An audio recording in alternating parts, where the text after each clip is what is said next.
नमस्कार, मैं हूं आपके साथ निजाम खान। आप देख रहे हैं राष्ट्र संवाद। राष्ट्र संवाद में आपका स्वागत है।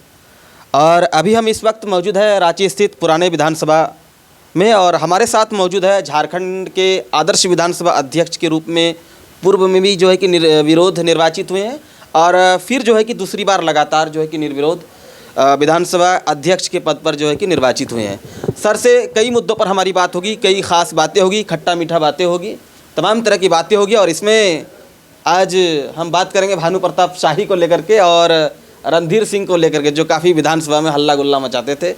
इसीलिए हम कह रहे हैं कि खट्टा मीठा भी जो है कि बातें होगी। इससे पहले आप लोगों से एक छोटा सा रिक्वेस्ट है, अगर आप लोग हमारी खबर को फेसबुक पर देख रहे हैं और अगर अभी तक हमारे पेज को फॉलो नहीं किए हैं तो पेज को फॉलो कर लीजिए। यूट्यूब पर देख रहे हैं, चैनल को अगर अभी तक सब्सक्राइब नहीं किए हैं तो सब्सक्राइब कर लीजिए, लाइक कीजिए। बाकी इस खबर के विषय में आपकी जो भी राय रहेगी कमेंट बॉक्स पर जरूर दीजिए।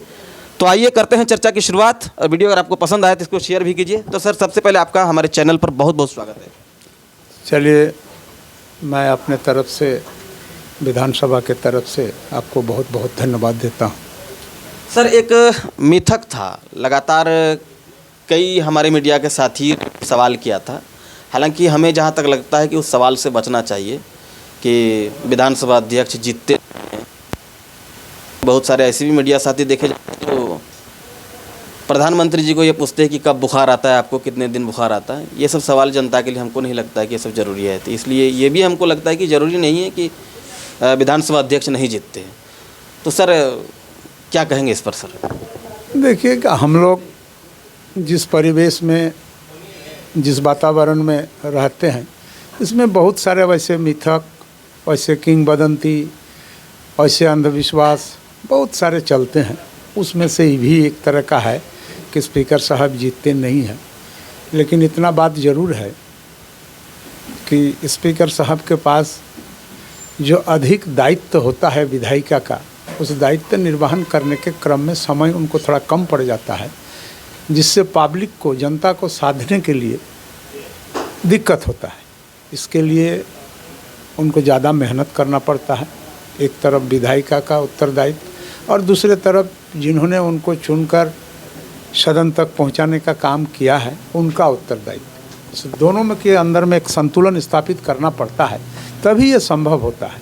तो क्या आप इस चीज़ को पहले से ही स्टडी कर लिए थे सर? क्या कि हमको विधानसभा भी देखना है और अपना विधानसभा भी देखना है? बिल्कुल बिल्कुल। इसीलिए हम लोग हमेशा अपने समर्थकों के बीच में रहते थे, अपने गांव में रहते थे, अपने क्षेत्र में रहते थे, और उनके हर सुख दुख में प्रयास करते थे कि हम उपस्थित हों। नाला विधानसभा की जनता सर लगातार आपको, मतलब लगातार 3 बार और इससे पहले 1 बार, 4 बार आशीर्वाद आपको नाला विधानसभा की जनता ने दिया है। तो नाला विधानसभा की जनता और आपके जो कार्यकर्ता हैं, जो लोग दिन रात एक किए हैं, जनता और कार्यकर्ताओं के विषय में सर क्या कहना चाहेंगे? देखिए, नाला कुंडहित के जनता को तो मैंने शुरू में ही कह दिया है कि देवतुल्य जनता है, जिन्होंने हमारे ऊपर विश्वास जताया है, 4 बार विश्वास जताने का काम किया है। और हमारे जो साथी हैं, झारखंड मुक्ति मोर्चा के जो कार्यकर्ता हैं, हमारे एनडीए गठबंधन, इंडिया गठबंधन के जो कार्यकर्ता हैं, विशेष करके कांग्रेस के, राष्ट्रीय जनता दल के, वाम फ्रंट के, झारखंड मुक्ति मोर्चा के, ये लोग भी एक अच्छे सामाजिक कार्यकर्ता के रूप में हैं। और लोगों ने भी अपना मेहनत, अपना लोगों के साथ जुड़े रहने का जो प्रक्रिया को निभाए हैं, ये भी काबिल तारीफ़ है, ये भी धन्यवाद के पात्र हैं। और मैं फिर से यहाँ चुन करके आया, और इसके पीछे संपूर्ण रूप से वहाँ के जनता और हमारे साथ जो इंडिया गठबंधन के कार्यकर्ता हैं, सारे लोगों का मैं आभारी हूँ। सारे लोगों के मेहनत का ही ये फल है। और एक सवाल सब लेंगे आपसे, अगर आपको दुख लगेगा तो हम क्षमा चाहेंगे, क्योंकि आपकी खुशी में जिस दिन आप विधायक बने से आपके पिताजी जिंदा थे सर, लेकिन विधानसभा अध्यक्ष दूसरी बार हमको लगता है कि वो शपथ लेते हुए नहीं देखे थे। तो क्या मिस कर रहे हैं सर?